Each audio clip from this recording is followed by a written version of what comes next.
Praise the Lord. Indian Church of Christ, shalom on you. May the Lord Jesus Christ bless you all and keep you safe. मसीह भारतीय कलीसिया को प्रभु यीशु मसीह के नाम में सदा सुरक्षा और शांति मिलती रहे। परमेश्वर का धन्यवाद करते इस बात के लिए कि परमेश्वर ने एक बार फिर से आपको मुझे अवसर दिया है। आपकी जिंदगी में और मेरी जिंदगी में बहुत कुछ बदला है, बहुत कुछ बदला है। बहुत पीछे से परमेश्वर हमें यहां तक लेकर के आया है। बहुत पीछे से परमेश्वर ने आपको और मुझे लिया है और यहां तक पहुंचाया है। उसका धन्यवाद हो इस बात के लिए। और एक बात और, प्रार्थना करें और प्रयास करें कि प्रभु मुझे यहां से आगे ले चले। अब मुझे यहां से आगे ले चले, उसके लिए समर्पण की जरूरत है। समर्पण, उसके लिए आधीनता की जरूरत है, उसके लिए आज्ञाकारिता की जरूरत है, उसके लिए पवित्रता की जरूरत है, उसके लिए शुद्धता और सिद्धता की जरूरत है। जितने मसीह विश्वासी यहां तक आ गए और धन्यवाद दे रहे हैं, अब यहां से जो आगे जाना चाहते हैं उन्हें कई सारी चीजों का ध्यान रखते हुए आगे बढ़ना पड़ेगा। कोई भी यात्रा, कोई भी जर्नी आसान नहीं रही। हर एक यात्री के साथ एक बैग होता है, एक लगेज होता है, जिसमें उसका सामान होता है। आप भी यात्रा कर रहे हैं, एक आत्मिक यात्रा, आपके पास सामान होना चाहिए। अगर आपके मेरे पास परमेश्वर के वचन का सामान नहीं है तो याद कीजिएगा, यात्रा कभी पूरी नहीं होगी। कुड़कुड़ाते रहेंगे कि भाई ये नहीं लाया, मैं वो नहीं लाया, मुझे इस चीज की जरूरत है, वो चीज छोड़ के घर। याद रखिएगा आप इस बात को। बहुत बढ़िया बातें आपके यहां से बताई जाती है, ध्यान रखें आप इन बातों का। बढ़ने वाले लोगों की छटाई बहुत जरूरी है। जिनको नहीं बढ़ना उनको छटाई की कोई जरूरत नहीं है। जो बढ़ना चाहते हैं मसीह जीवन में, सदा उनकी छटाई होती रहेगी, उनकी निराई गुड़ाई होती रहेगी, उनकी देखभाल होती रहेगी, उनको फटकारा जाता रहेगा, उनको डांटा जाता रहेगा ताकि वो बिल्कुल सीधे चले। बाइबल में जगह पे ऐसे लिखा है, अगर कोई ऐसा बच्चा है जिसका पिता उसकी ताड़ना नहीं करता, उसको डांटता फटकारता नहीं, तो वो काहे की औलाद है? काहे की अडल्ट्री की संतान है, वो व्यभिचार से पैदा हुआ है। अगर किसी को ताड़ना नहीं मिले, डांटा नहीं जा रहा, फटकारा नहीं जा रहा, तो इसका मतलब उसको मरने के लिए छोड़ दिया गया है। व्यवस्था विवरण बताती है, ऐसा बाइबल की किताब, बाइबल में ऐसा लिखा है व्यवस्था में, कोई व्यभिचार से पैदा हो तो 10 पीढ़ियों तक उसके वंश का कोई भी व्यक्ति परमेश्वर की उपस्थिति में हाजिर ना हो, इसलिए छोड़ दिया जाता है उसे मरने के लिए। अगर किसी की ताड़ना नहीं हो रही है तो वो व्यभिचार की संतान, ऐसा लिखा है। और परमेश्वर जिससे प्रेम करता है, जिसको पुत्र बना लेता है, उसकी क्या करता है? ताड़ना नहीं करता है। तो आप उसके बेटे बेटियां होने के नाते वचन की बात को, परमेश्वर की ताड़ना को सह ले। आपको यहां से मारा नहीं जाता, परमेश्वर जानता है। कोई उद्देश्य नहीं रहता किसी को अपमानित करने का, किसी की इंसल्ट करने का, किसी को बिटर, किसी कड़वा बनाने का। उद्देश्य ये रहता है कि ये बातें काम करें। एक ऐसी मेडिसिन के समान जो कड़की तो होती है लेकिन रोग निकालती है। हमारा आज का थीम है नो अबाउट डिलीवरेंस, छुटकारे के बारे में जाने, या फिर ये कहें कि छुटकारे की जानकारी। किसी भी चीज को पूरा करने के लिए, किसी भी काम को करने के लिए उसकी जानकारी बहुत जरूरी है। जानकारी ही बचाव है और जानकारी ना होना मृत्यु है। बहुत साल पहले आप सब लोग जानते होंगे, जब एड्स एक नई बीमारी थी इंडिया में, उसने नया नया प्रवेश किया था। रेलवे स्टेशन पे, बस स्टैंड पे लिखा रहता था कि एड्स से बचें, इसकी जानकारी ही बचाव है, बस ऐसा लिखा रहता था। कितनों ने पढ़ी है लाइक कभी बोर्ड पे? मैंने पढ़ी है। मैंने पढ़ी है कि बचाव, इसकी जो जानकारी है वही बचाव है। बस किन किन चीजों से फैलता है उन चीजों से दूर रहे, किन किन चीजों से नहीं फैलता उनके करीब रहे। आत्मिक जगत में भी ऐसा ही है। बर्बादी फैलाने वाली कौन कौन सी चीजें हैं उनसे दूर रहिए। परमेश्वर के खिलाफ मुझे खड़ा करने वाली कौन कौन सी चीजें हैं उनसे अलग रहिए। परमेश्वर की अधीनता में लाने वाली कौन कौन चीजें हैं, उनके करीब जाइए आप, और उन लोगों के लिए जो खुद परमेश्वर की बात नहीं मानते, उसके विरोध में रहते हैं, उनकी संगति करने की कोई जरूरत नहीं है।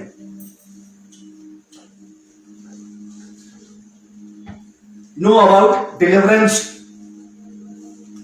परमेश्वर का बड़ा धन्यवाद कि हमें अच्छी जानकारियां परमेश्वर का आत्मा परमेश्वर के वचन से देता है।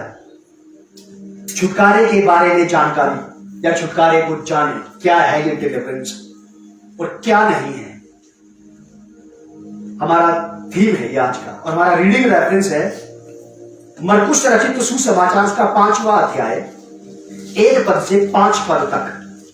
इसकी 3री और 4थी आयत पर हम लोग गौर करेंगे। Gospel of Mark chapter 5 verse from 1 to 5।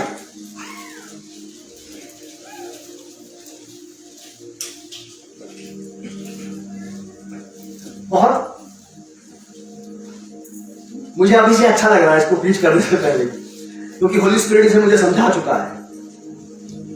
परमेश्वर का आत्मा इसे जब मेरे सामने लेकर के आया था तो मुझे बड़ा अच्छा लग रहा था। अभी से मुझे बहुत अच्छा लग रहा है बताने से पहले, इसकी शुरुआत से पहले।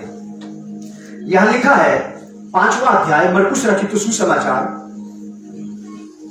इसका हेडिंग है, इसका शीर्षक है दुष्ट आत्माग्रस्त व्यक्ति को चंगा करना। वे झील के पार गिरासेनियों के देश में पहुंचे।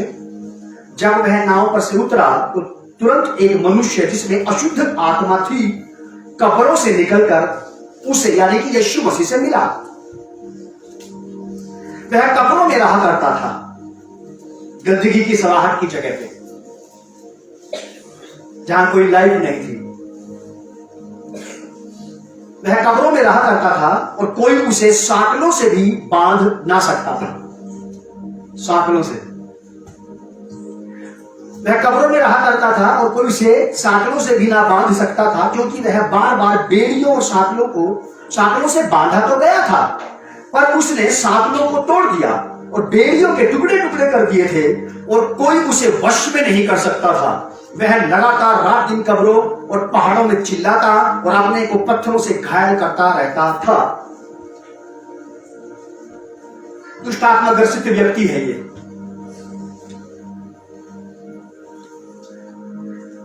जब मैं इस बात को पढ़ रहा था, परमेश्वर के आत्मा से मेरी बात चल रही थी, तो परमेश्वर का आत्मा ने मुझे बात समझाई, नेचर ऑफ डीमंस, दुष्ट आत्माओं का स्वभाव। होली स्पिरिट मुझे बताता है कि कभी कभी ये वॉयलेंट होता है और कभी कभी ये साइलेंट होता है। दुष्टात्मा ग्रसित व्यक्ति कभी कभी शांत रहता है, हाथ पैर नहीं हिलाता, मारकूट नहीं करता, कभी कभी ऐसा करता है, कभी कभी ये ऐसा ही करता है, आक्रामक हो जाता है, वॉयलेंट हो जाता है। ये भी डीमन का नेचर है, वॉयलेंट हो जाना। लोग उसको पकड़ पकड़ के खींचने की कोशिश करते हैं, भाग भाग के जाता है बाहर। और होली स्पिरिट ने मुझे समझाया कि साइलेंट रहना भी दुष्ट आत्माओं का एक नेचर है। और आप विश्वास कीजिए, कई दिन तक मैंने हंसते हंसते ही बीते इसको, फिर पढ़ते पढ़ते मैं कई दिन तक हंसता रहा। कभी अपने आप को देखो, कभी घर के लोगों को देखो, बाहर के लोगों को देखो, किस किसी में साइलेंट स्पिरिट है। या आदमी गाली नहीं देता, लेकिन यार एटीट्यूड तो अच्छा नहीं करता, इसका लक्षण है ये। Demon is there, but that is still silent, quiet.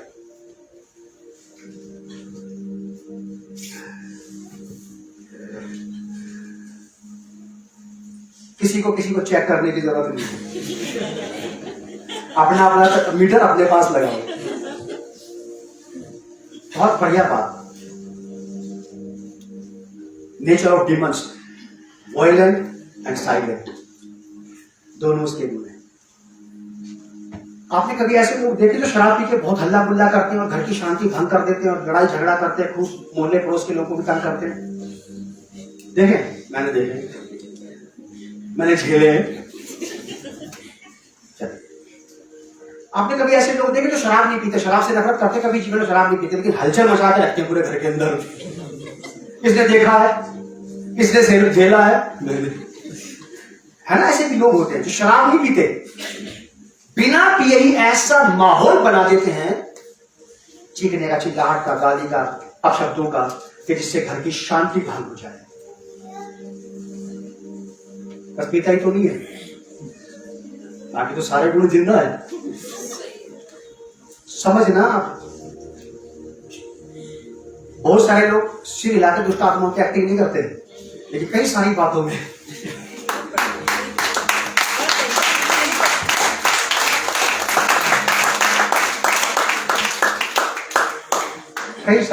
वो चीजें वहां है।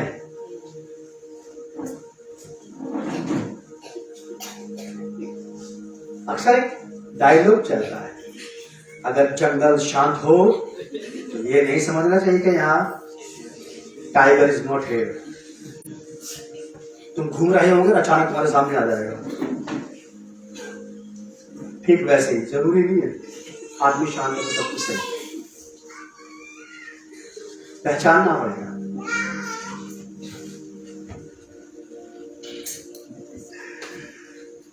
चलिए थोड़ा आगे चलते हैं, मिलते हैं।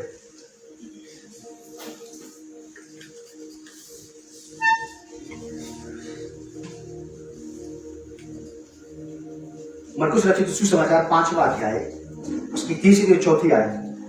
वो आदमी कब्रों में रहा करता था और कोई उसे सांकलों से भी ना बांध सकता था। सांकल से भैंसे बांधी जाती है। वह कब्रों में रहा करता था और उसे कोई सांकलों से भी नहीं बांध सकता था, क्योंकि वो बार बार बेड़ियों और सांकलों से बांधा तो गया था, लेकिन वो क्या करता था, उनको तोड़ देता था। वॉयलेंट स्पिरिट थी, आक्रामक आत्मा थी उसके अंदर, क्रोध की, विद्रोह की, विरोध की आत्मा उसके अंदर थी, जो कंट्रोल रहना नहीं चाहता था। कंट्रोल रहना नहीं चाहता था। उसे पसंद थी सड़ाहट, कपड़े, उसे पसंद थी गंदगी, उसे पसंद थी वो जगह जहां ना तो इंसान पाया जाता है और ना परमेश्वर, उनके बीच में, कब्रों के बीच में। ये उसका चुनाव था, ये उसकी अपनी पसंदीदा जगह थी, और बार बार ना घुल के छुट के वहीं जाता था। क्यों जाता था? क्योंकि इसमें क्या थी? दुष्ट आत्मा। और इन दुष्ट आत्माओं ने इस आदमी के बेचारे के 12 बजा रखे थे, इसकी जिंदगी को खराब कर दिया था, इसके घर से चैन और विश्राम उड़ा दिया था। बांधा तो जाता था, पकड़ करके लाया तो जाता था। बहुत सारे विश्वासियों को बार बार पकड़ पकड़ के लाया जाता वचन की तरफ, लाया जाता चर्च की तरफ, चलो उधर। लेकिन वो क्या करते हैं? बार बार भाग जाते हैं। ऐसे लिखा है, कह रहे वो नियम कायदे कानूनों की धज्जियां उड़ा करके,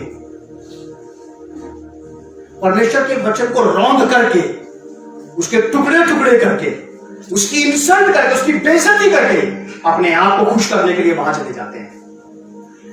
ये तो लिखा है। सांकलों में क्या करता था? वो टुकड़े टुकड़े कर देता था साहब, उन बंधनों की धज्जियां उड़ा देता जिनसे बांधा गया था। उन बंधनों, वो बंधन हो नहीं सकते, उनको लांघ के निकल जाता था। परमेश्वर की कितनी बात बताओ, परमेश्वर के वचन की कितनी अच्छी चीज से सिखाओ, लेकिन ये बुराई में मुंह मारने के लिए उसको लांघ के चला जाता है।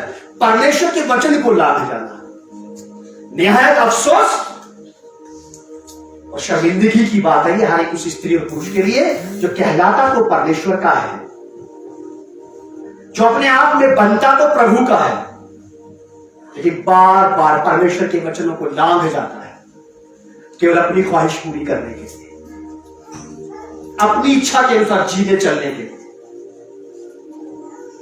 जैसे उस दुष्टात्मा ग्रसित व्यक्ति को एक सभ्य समाज पसंद नहीं था। बहुत ही बेहतरीन,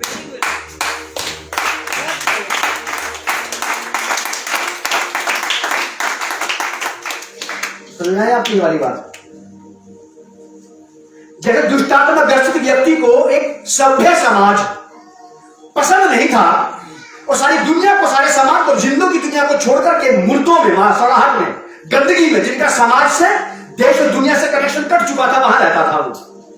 ऐसी वो विश्वासी लोग भी होते हैं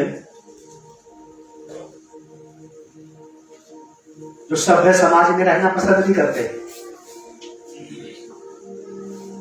जो अच्छी शिक्षा देने वालों के साथ, अच्छी शिक्षा पाने वालों के साथ, अच्छी शिक्षा में पल्ले बढ़ने वालों के साथ नहीं रहते, वो उनके साथ रहते तो सड़ाहट में रहते।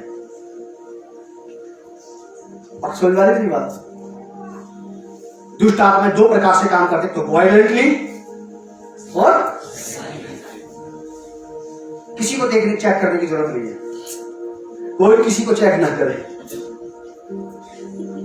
मैं तो कई दिन तक हंसता रहा, इसको पढ़ता रहा, हंसता रहा, ये कहां ले आया आप मुझे। एक बात मेरी याद रखना, आप मसीह विश्वासी हो, क्रिश्चियंस, आप मेरी बात याद रखें कि आपकी गलतियों के लिए प्रभु यीशु मसीह का लहू नहीं पाया गया। आपके पापों, आपके गुनाहों और हमारी बदकारियों के लिए यीशु मसीह का लहू बहाया गया है। यीशु के लहू के ताकत को ये कह के कभी कम मत करना कि प्रभु गलती हो गई माफ कर दो। गलती नहीं होती है मसीह जीवन में, क्या होता है? पाप, गुनाह होता है। कुछ भी आज भी ठीक ठाक अपने घर में बिल्कुल बढ़िया फर्स्ट क्लास है, खाना कमाना तंदुरुस्त है, लेकिन पुनरुत्थान के दिन परमेश्वर की, प्रभु यीशु मसीह की आराधना करने के लिए नहीं पहुंचा, ये पाप है। यशायाह 58 अध्याय के 13-14 पद के मुताबिक, this is the sin against God. पाप की बारीकियों को जानना बहुत जरूरी है ताकि पाप करने से बचे रहे।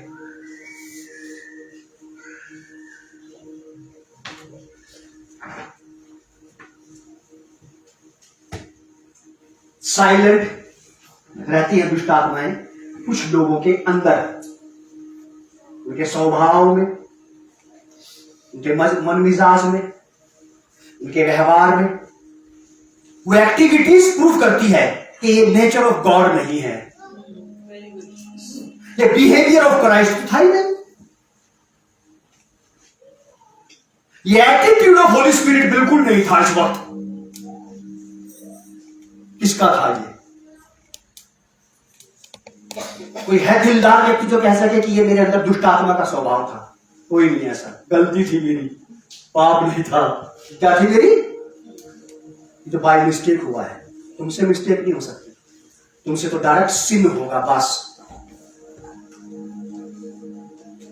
आप मिस्टेक नहीं करेंगे, आप तो सिन करेंगे, because you are a people of God. Bible में कहीं नहीं पढ़ा मैंने कि हमारी गलतियों की वजह से, गलाती की पत्री में लिखा है ऐसा, ये गलती की वजह से हमारे लिए प्रभु यीशु मसीह का लहू।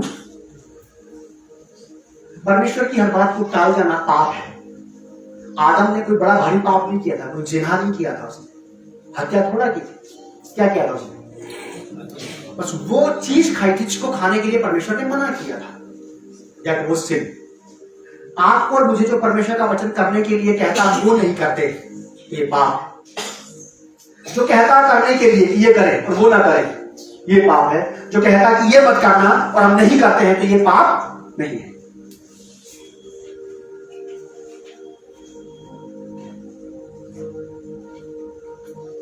कोई भी हो, कितने बढ़िया सिखाने वाला हो, कितने बढ़िया सीखने वाला हो, कितने बढ़िया वक्ता क्यों ना हो, यदि वो चूकता है, तो चूकते समय गॉडली नेचर कभी नहीं होता वहां पे, डिवाइन प्रेजेंस वहां पे कभी नहीं होती है। जब कोई व्यक्ति चूक रहा होता है तो वहां परमेश्वर का कोई लक्षण, कोई गुण नजर नहीं आता उस वक्त, और ना ही कोई अलौकिक उपस्थिति वहां पे नजर आती है। कितने लोग हैं यहाँ पे ऐसे जो कह सकते हैं कि हमारे घर में कल रात को बड़ा हंगामा बचा आपस में और हम दोनों पति पत्नी शांति में थे अपनी अपनी। कह सकता है कोई ऐसा? जब झगड़ा होता तो शांति नहीं होती, क्या होती है? अशांति होती है, तनाव होता है, खुशी उड़ जाती है, गायब हो जाती है। ये किसने की? ये गॉड का काम थोड़ी है। गॉड का काम तो आपके जीवन में शांति लाना था, खुशी लाना था, आनंद लाना था, आपके जीवन प्रसन्नता लाना था। अगर किसी कारण से ये चीजें चली गई है तो ये परमेश्वर का स्वभाव नहीं है। किसका स्वभाव था इस वक्त? कौन घर में घूम रहा है? ये कौन है जिस वक्त मेरे बेडरूम में घूम रहा है यहाँ पे आसपास? दूसरे के घर में और दूसरे के अंदर दुष्ट आत्मा नजर आ रहा थी बहुत सारे विश्वासियों को और सेवकों को। लिख लो आगे बात। बहुत सारे विश्वासी और सेवकों को दूसरे के घर में कोने में खड़ी दुष्ट आत्मा नजर आती, छत पे बैठी हुई। अपने घर के अंदर कभी नजर नहीं आई। ना बीवी बच्चों में नजर आई जो हल्ला मचाते रहते हैं सारा दिन, लड़ते और झगड़ते रहते हैं, कभी नहीं। शायद या तो बेचारा अपनी वाली देख लेता होगा बार बार जो इसके साथ आई थी, अपनी वाली देख लेता होगा भाई।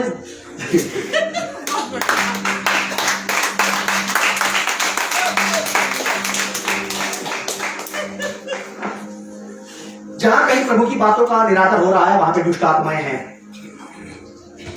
स्पष्ट कहना चाहता हूं वहां पे शैतान का इन्फ्लुएंस है। लोग प्रभावित हैं शैतान से। नया जन्म पाए हुए लोग जिनका बपतिस्मा हो गया है कहते हैं कि अंदर दुष्ट आत्मा नहीं होती, नहीं रहती। चलिए मैं भी मान लेता हूं कि नहीं रहती, लेकिन उसके अंदर दुष्ट आत्माओं का इन्फ्लुएंस तो पाया जा सकता है ना। शैतान का इन्फ्लुएंस पाया जा सकता है, उसके अंदर शैतान की बुराइयां पाई जा सकती है।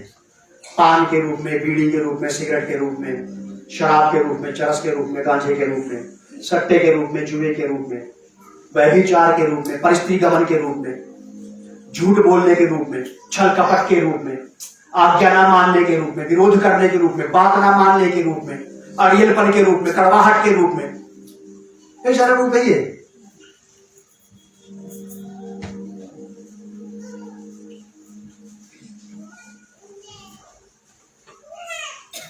मरकुस रचित सुसमाचार उसका पहला अध्याय,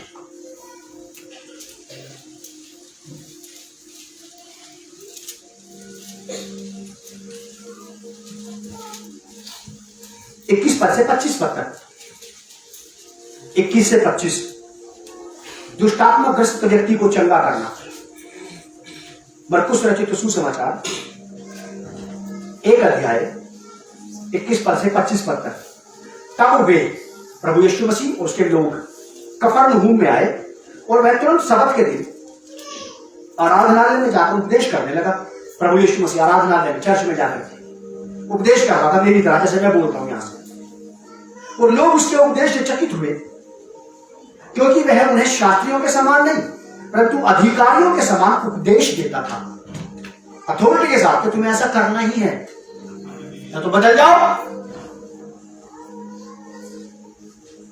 अगली लाइन क्या है? या तो बदल जाओ और या फिर निकल जाओ।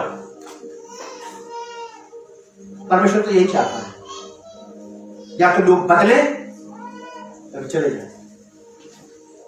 क्योंकि यीशु मसीह भी ऐसे अड़ियल जो ना बदलने वाले लोगों के साथ रहता नहीं है, छोड़ देगा, जाओ वापस।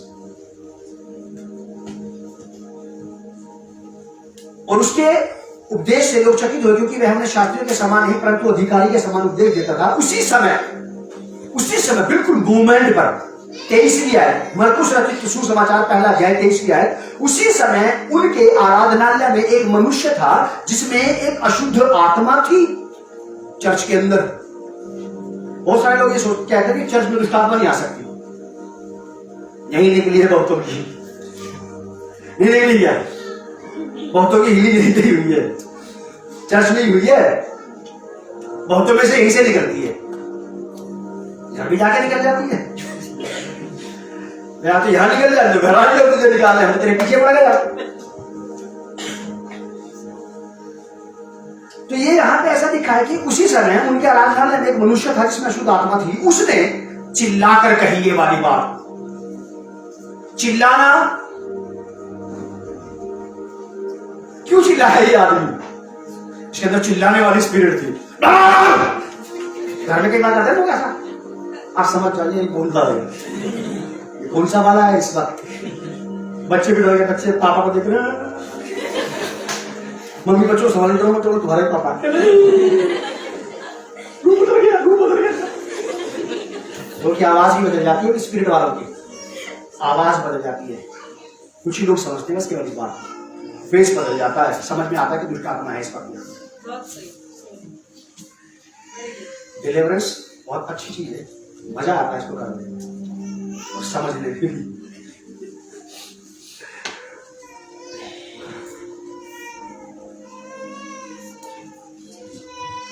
लिखा है कि 24 में उसने चिल्लाकर कहा, हे यीशु नासरी, हमें तुझसे क्या काम? क्या तू हमें नष्ट करने आया है? मैं तुझे जानता हूं, तू कौन है, परमेश्वर का पवित्र। चल। यीशु ने उसे डांट कर कहा, चुप रह, खामोश, और उसमें से निकल जा। ये आदमी मैंने कब से चर्च जा रहा था? अरे कितने बड़ा विचार किए इसने। ये तो वॉयलेंट स्पिरिट है। And what about silent spirit? ये वो आत्मा जो चिल्लाई यीशु मसीह के ऊपर। हो सकता है यहाँ चर्च के अंदर बहुत सारे स्त्री पुरुष ऐसे नहीं जिनके अंदर ऐसे चिल्लाने वाली दुष्ट आत्मा हो। ऐसी तो हो सकती है यीशु मसीह की बात को सुन, ये साइलेंट स्पिरिट्स हैं। वैसा कभी नहीं करेंगे जैसा तू बोल रहा है, बोलता है तू बोलेगा, हम नहीं सुधरेंगे। ये साइलेंट स्पिरिट होती है जो आदमी को कठोर बना के रखती है। वो हमेशा वचन को सुनने के बावजूद, वचन को पढ़ने के बावजूद, वचन की जानकारी के बावजूद भी उसी पाप की गर्त में फंसा रहता है, because of nature of Demons, शैतान के स्वभाव की वजह से। अगर कोई ये सोचता है कि मुझसे जैसे तंबाकू नहीं छुटाई मेरी कमजोरी, कमजोरी नहीं है, this is the nature of Satan. निकलने ही नहीं दे रहा तुम्हें, तुम समझ नहीं पाएगा। झूठ बोलने की आदत, चालाकी, धूर्तता, कपट, धोखा, ये दुष्ट आत्माएं हैं जो आदमी को बनाती है वैसा।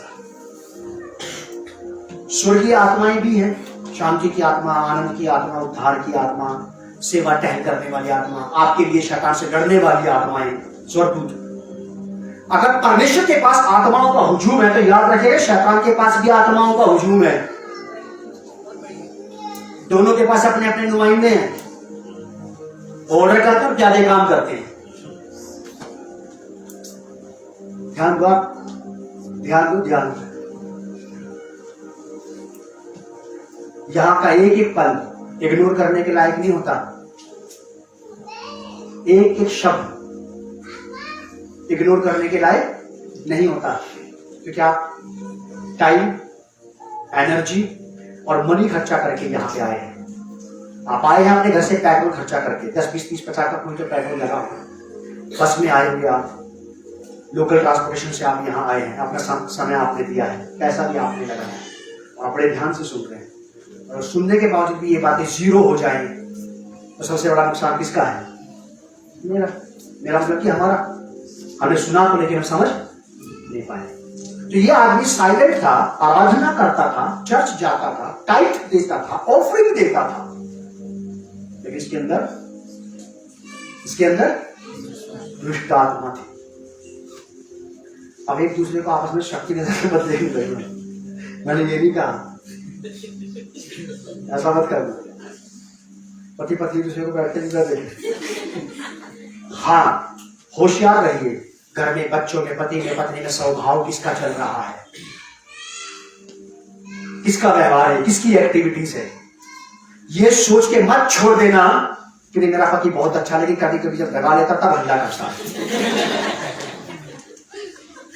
ऐसा नहीं है बहन जी, ये हल्ले वाली दुष्ट आत्मा वहीं पे कभी कभी तो तेरे सामने आती है, कभी कभी तो तेरे सामने खुलती है, ये रहती इसी के अंदर है। कभी मत सोचना आगे वाली बात कि मेरी पत्नी के अंदर काना फूसी की जो आदत है ना, ये तो आदत है एक। आगे काना फूसी की दुष्ट आत्मा ने पकड़ रखा थी घरवाली को, इधर से उधर, इधर से उधर, उधर से। देखना कि नेचर के स्वभाव ये यीशु मसीह का स्वभाव है कि चुगली करना, बुराई करना, दोष निकालना। किसका है? किसका है? अरे से क्यों कर रहे हो, कुछ नहीं कर सकता। किसका है? शैतान का। घबराओ मत, कभी सोचो मैंने उसको नाम दे दिया, आप पकड़ लेगा मुझे, तो मेरे बारे में क्यों बोला? बिल्कुल नहीं, कुछ नहीं कर सकता, हारा हुआ है वो। और हारे हुए से जीते हुए को डरने की जरूरत नहीं है। जो जीते हुए हैं,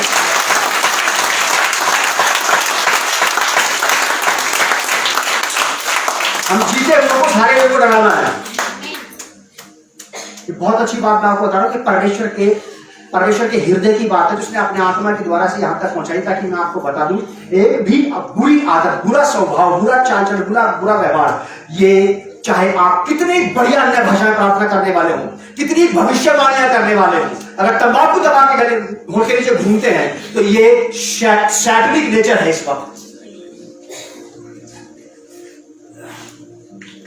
बढ़िया प्रोफेसी करने वाले व्यक्ति जिसकी एक भी भविष्यवाणी गलत नहीं होती, अगर वो झूठ बोलता है तो ये भी इन्फ्लुएंस में है शैतान के।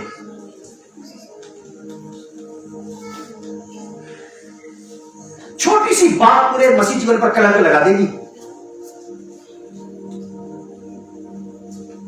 बड़े बड़े जहाजों को छोटा सा छेद लेके बैठ जाता है, और उसको भरा ना जाए तो नहीं।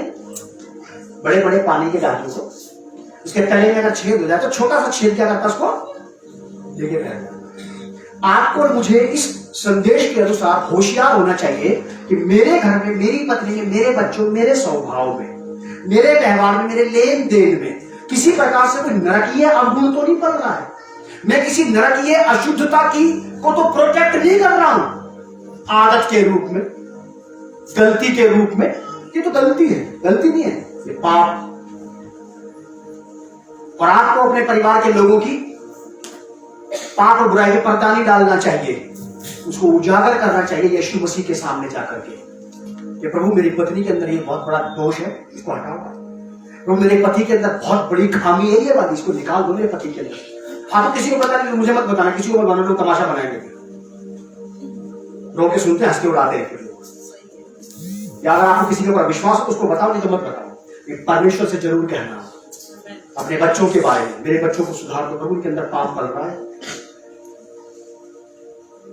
इंसल्ट फील करते हैं कि हम ये कह रहे हैं कि पाप पल रहा मेरे अंदर। मुझे तो नहीं इंसल्ट फील होती मेरे लिए, मैं उसके सामने अपने हर पाप को पाप ही कह के स्वीकार करता हूं,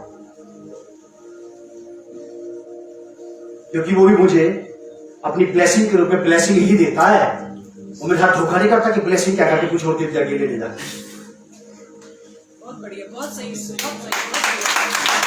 धोखा नहीं देगा, ब्लेसिंग कहते ब्लेसिंग ही देगा, कुछ और नहीं देगा। तो फिर आप क्यों धोखा दे उसको?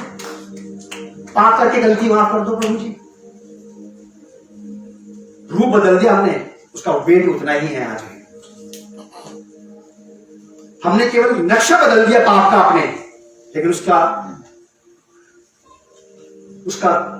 डंक, उसका दंड आज भी उतना ही है। केयरफुल रहना आप लोग।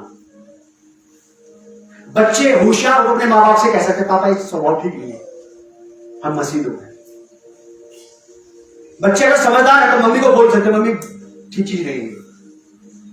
और आप झड़को ना बहुत बोलता था, तो अंकल ऐसा बता रहे, अरे अंकल को छोड़, कहानी तेरा अंकल मत कहना आप ऐसे, उसकी बात को सुनना क्यों, क्या कहना है।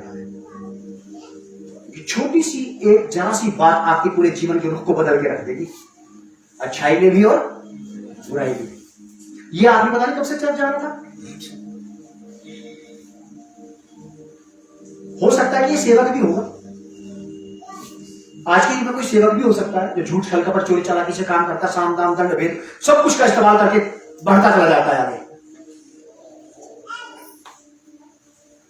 गलत है, नेचर ऑफ सैटन है, उसका स्वभाव है।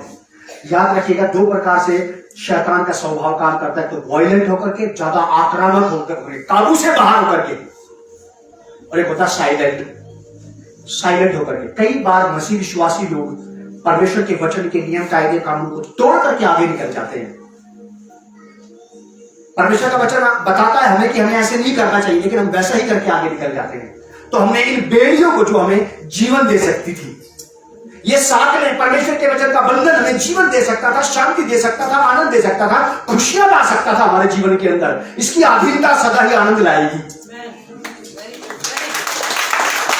परमेश्वर के वचन की अधीनता सदा ही आनंद लाएगी, खुशहाली लाएगी, पानी लाएगी। और परमेश्वर हमारा बैरी भी है, हमारा दिल अजीज खुदा है, उनसे प्रेम करने वाला, सबसे ज्यादा प्रेम करता है उनसे, सबसे ज्यादा।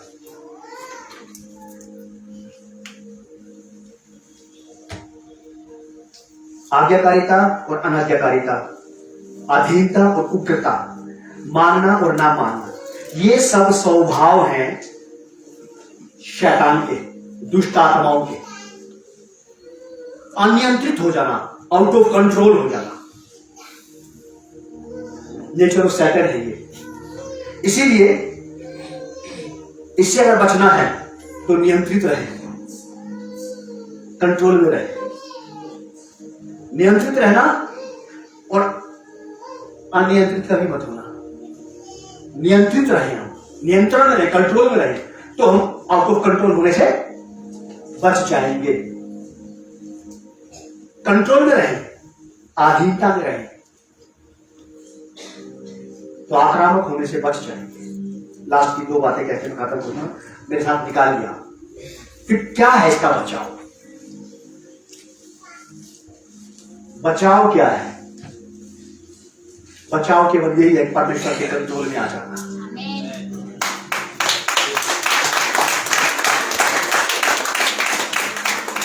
पहला पतरस 3 अध्याय 21 आयत, 1 Peter chapter 3 verse 21।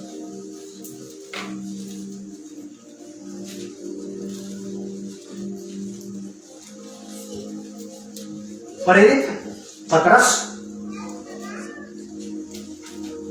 Letter of Peter, 3 अध्याय 21 आयत, उसी पानी का दृष्टांत भी, अर्थात बपतिस्मा जिन्होंने लिया है पानी में, डुबकी का बपतिस्मा, डूब कर जो मरे खत्म हुए, यीशु के साथ जी उठे फिर उसके बाद, अर्थात बपतिस्मा यीशु मसीह के जी उठने के द्वारा अब तुम्हें बचाता है। यीशु मसीह का जी उठना, ये बैप्टिज्म हमें बचाता है, क्योंकि बैप्टिज्म के बाद अब हम पूरी तरह से शरीर और संसार और नरक से और दुष्टात्माओं से छूट के बाहर यहां परमेश्वर के पास आ गए हैं। ये बैप्टिज्म ही बचाता है आपको और मुझे। हमारा अंगीकार, हमारा कन्फेशन भी बचाता है कि अब से मैं अपना जीवन प्रभु को दे देता हूं। आपका कन्फेशन भी आपके जीवन में काम करेगा, पूरा काम करेगा। जैसे कोई व्यक्ति, कोई स्त्री पुरुष ये बात का अंगीकार करे कि मैं आज से अपना जीवन प्रभु यीशु मसीह को देता हूं, वो उसी वक्त इतने शब्दों में सारी अशुद्धता और पवित्रता से, शैतान के सारे जमावड़े से उसकी किंगडम से बाहर निकाल कर उसको परमेश्वर के राज्य में प्लांट कर दिया गया। जरा सी इस बात से अब इस पर शैतान का जोर नहीं चलेगा।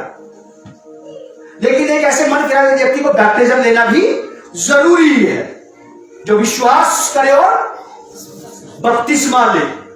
उद्धार बैप्टिज्म को नेगलेक्ट नहीं करना चाहिए कि नहीं बस केवल विश्वास से सारे काम होंगे। अगर विश्वास से सारे काम होंगे, जो बाइबल में हमें आज्ञाएं दी गई उनका क्या करें? बैप्टिज्म भी एक आज्ञा है, और विश्वास के बाद बहुत सारी बातें जो आज्ञा के रूप में आपको मुझे बताई गई है। लिखा है कि अर्थात बपतिस्मा यीशु मसीह के जी उठने के द्वारा अब तुम्हें बचाता है। इससे शरीर के मैल को दूर करने का अर्थ नहीं है। बैप्टिज्म का मतलब ये कि डुबकी ली और मैल निकल गया। इसका मतलब क्या है? परंतु शुद्ध विवेक से बैप्टिज्म के बाद बपतिस्मा लेने वाले लोग या जो ले गए, जिन्होंने ले लिया है, वे बैप्टिज्म का मतलब क्या है? शैतान से बचने का तरीका क्या है? परमेश्वर के वश में हो जाना। और जिन्होंने बैप्टिज्म ले लिया है, उनके बैप्टिज्म का मतलब यही था कि अब से मैं संसार से मुंह मोड़ के, संसार से पीठ फेर करके परमेश्वर के नियंत्रण में हो जाता। अब मैं शरीर के नियंत्रण में नहीं, पान, बीड़ी, सिगरेट, तंबाकू, शराब के नियंत्रण में नहीं, अशुद्धता और अपवित्रता के नियंत्रण में नहीं, अनज्ञाकारिता के नियंत्रण में नहीं, कठोरता के, ढीठता के नियंत्रण में नहीं। अब मैं किसी प्रकार की कड़वाहट के नियंत्रण में नहीं, मैं पूरी तरह गॉड के कंट्रोल में। यह है बैप्टिज्म का अर्थ, और यह है परमेश्वर के नियंत्रण में हो जाने का मतलब कि अब हम पर किसी और का नियंत्रण नहीं रहेगा। लिखा है परंतु शुद्ध विवेक से परमेश्वर के वश में हो जाने का अर्थ है बैप्टिज्म। और परमेश्वर के वश में हो जाने का मतलब है परमेश्वर के राज्य में आ जाना, उसकी अधीनता में आ जाना। हम में से कोई भी व्यक्ति परमेश्वर के वचन की बात को माने बगैर उसके वश में नहीं आ सकता परमेश्वर के। ये आदमी तोड़ के भाग जाता था सांप में, मरकुस 5 अध्याय के अंदर वो आदमी सांप में बेड़ियां तोड़ के भाग जाता था। उसको बांधा इसलिए नहीं जाता था, इसलिए नहीं बांधा जाता था कि घर के लोगों को उसको बांधने का, गुलाम बनाने का, जानवर बनाने का शौक था। उसको इसलिए बांधा जाता था कि वो इविल स्पिरिट उसको भटकाएगा फिरे ये अशुद्ध जगहों से, ये बुरी बातों से, बुरी जगहों से, अंधकार से, मृत्यु की वादी से निकल के अपने घर में रहे, इसलिए बांधा जाता था। और विश्वासियों को भी परमेश्वर के वचन से बंधन इसलिए दिए जाते हैं कि वो बिगड़कर तबाही और बर्बादी का रास्ता ना चुन ले। लेकिन कुछ लोग परमेश्वर के वचन के बंधनों को बार बार तोड़ करके आक्रामक हो जाते हैं। समझ आ गया आपको मेरी बात? हेल्प करो आप मेरी, क्या आपको समझ में आ जाएगी वाली बात। पतरस कहता है परमेश्वर के वश में हो जाना, और कोई उसके वश में नहीं रह सकता। मैं गारंटी देता हूं तब तक जब तक उसकी बात की अधीनता को शुरू ना करते अपने जीवन में, क्योंकि परमेश्वर की बातों की का मानना बचाएगा, छुड़ाएगा, बहुत सारे खतरों से बचा के रखेगा। और खतरे की चपेट में वो लोग आ जाते हैं जो आउट ऑफ कंट्रोल हो जाते हैं। उन्हीं की गाड़ियां ज्यादा टकराती है किसी ना किसी से, जिनकी गाड़ी ओवर स्पीड में थी और रॉन्ग साइड में थी। वो आदमी जीवन, वो आदमी गाड़ियां कभी नहीं टकराती किसी से जो अपने मार्ग पे बने रहते हैं और सिधाई में चले जाते हैं प्रभु के। कोशिश मत करना पेड़ियों को तोड़ने की, परमेश्वर के वचन के बंधनों को तोड़ने की, परमेश्वर के वचन की शिक्षा की अधीनता से बाहर निकलने की कोशिश मत करना, मारे जाओगे। मारे तो बाद में जाएंगे। ये स्वभाव इस बात को प्रकट करता है कि इसके अंदर कोई और रहता है इस वक्त, जो उसे लिए फिर रहा है। लास्ट की बात, इब्रानियों की पत्री 9 अध्याय 14 पर, वहां पे ऐसा लिखा है, और परमेश्वर के पुत्र यीशु मसीह का लहू हमें हमारे विवेक के मरे हुए कामों से जो करना शुद्ध करेगा। प्रभु यीशु का लहू आपके और मेरे विचार, विवेक, कल्पनाओं, भावनाओं को, हमारी अशुद्धता और अपवित्रता की विचारधारा को शुद्ध करेगा। आप इसे लगाओ, इसका इस्तेमाल करो। आप ये रोज करना होता है। आप और मैं रोज सुबह उठ के दांत साफ क्यों करते हैं? कल तो किए थे। कुछ लोग ऐसा करते हैं सुबह भी करते हैं, रात को भी करते हैं। सुबह तो कर ली, रात को करने की क्या जरूरत है? कोई कूड़ा कमाया मुंह में थोड़ी गया, कोई कचरा थोड़ी गया मुंह में, फिर भी साफ करता है। क्यों? क्योंकि इसको रात को सोते समय मुंह साफ रखने की, परमेश्वर के साथ रहते हुए क्या साफ सफाई रखने की आदत नहीं पड़ी है अभी तक।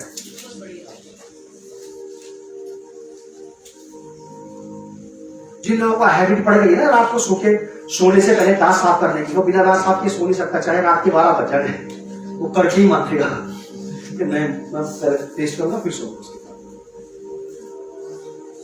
एक मुंह छोटा से साफ करने की इतनी जरूरत क्या है? सुबह तो क्या ही था, नहीं बदबू आ जाएगी, पति को बदबू आ जाएगी, पति को बदबू आ जाएगी, किसी को बदबू आ जाएगी। अपनी बदबू का रखा यार। उस सड़ाहट के बारे में क्या है जो अनज्ञाकारिता की वजह से फैलती जा रही है? इब्रानी 9:14 बताता है कि यीशु का लहू हमें हमारे विवेक के मरे हुए कामों से क्यों छुटकारा नहीं देगा? जरूर देगा। वो आपको, परमेश्वर मसीह का लहू आपको मुझे सिखाएगा परमेश्वर की अधीनता में रहना, उसके नियंत्रण में रहना। एक भी बात अगर अनज्ञाकारिता की, जरा सी भी कोई भी ऐसी बात आपके जीवन में, आपके घर में, आपके परिवार में, आपके बीवी बच्चों में आपको नजर आ जाए, तो आप बिल्कुल केयरफुल रहना। और ये मत कहना कि गलती से हो रहा है, इससे गलती से नहीं हो रहा, इससे ये क्या है? पाप। परमेश्वर के खिलाफ किए जाने वाली हर चीज क्या है? पाप। इविल स्पिरिट का स्वभाव है वायलेंट और साइलेंट। या तो बहुत ज्यादा आक्रामक होकर के हल्ला मचाती है, अब शब्दों में चीख चिल्ला करके, या कभी कभी कुछ लोग खुराफाती होते हैं कि शांत रहते हैं, शांत रहते हैं। वो साइलेंट नेचर है इविल स्पिरिट का, धीरे धीरे काम करता जाएगा, अंदर नष्ट करता चला जाएगा। कोई भी ऐसी बात जो मैं कर रहा हूं परमेश्वर के वचन के खिलाफ, वो साइलेंट है, लेकिन नेचर ऑफ सिन, पाप का स्वभाव है, दुष्ट आत्माओं का स्वभाव है, परमेश्वर के खिलाफ हमें उकसाने का, परमेश्वर के विरोध में हमें कर देने का। मत मानो इसकी बात, कुछ नहीं। आदरणीय पिता, प्रभु यीशु के नाम में मैं आपसे प्रार्थना करूं, प्रभु यीशु मसीह के नाम में मैं चाहता हूं कि आज का बीज पर हमारे मन में जड़ पकड़ने पाए और टोटल कंप्लीट डिलीवरेंस की तरफ हमारा ध्यान जाने पाए, अपनी डिलीवरेंस की तरफ, दूसरों की डिलीवरेंस की तरफ, हम अपनी भी और बहुतों की कंप्लीट डिलीवरेंस का कारण बन जाए और मुझे देखने और सुनने वालों की टोटल डिलीवरेंस होने पाए प्रभु, एटीट्यूड में, बिहेवियर में, उनके नेचर में, हर प्रकार से प्रभु यीशु मसीह के नाम में ऐसा ही हो जाए। आमीन। God bless you and shalom.